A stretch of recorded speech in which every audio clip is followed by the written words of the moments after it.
Music by Kundan Das.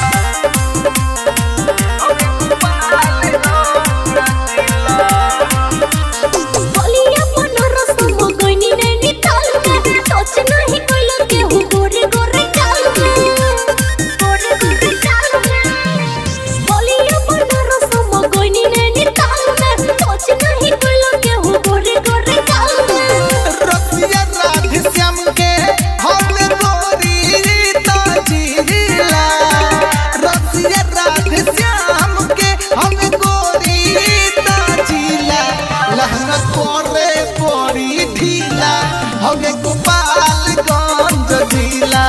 चोली करे पड़ी ढीला हमें गोपालगंज जिला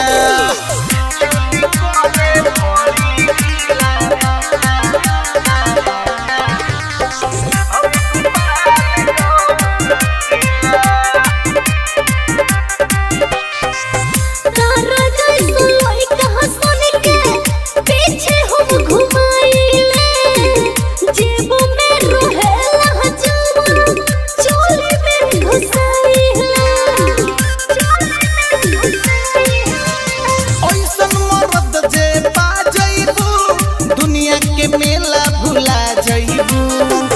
हर जिला में गोड़ले बाकी हम के लोगवा खीला रसिया राधश्याम के गोली हवे त जिला लहन करे पड़ी ढीला हमें गोपालगंज जिला चोली करे पड़ी ढीला हमें गोपालगंज जिला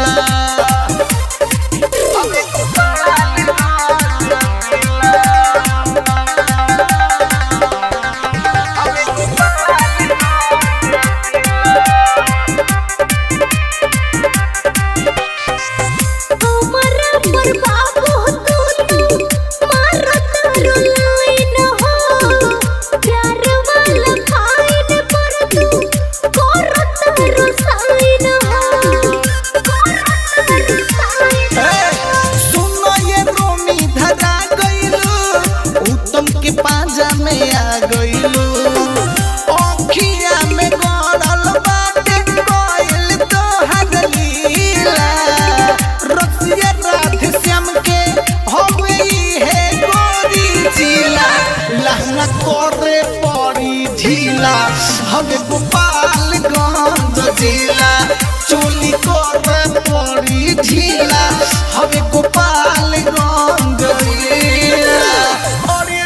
तो मरिए जाइबी।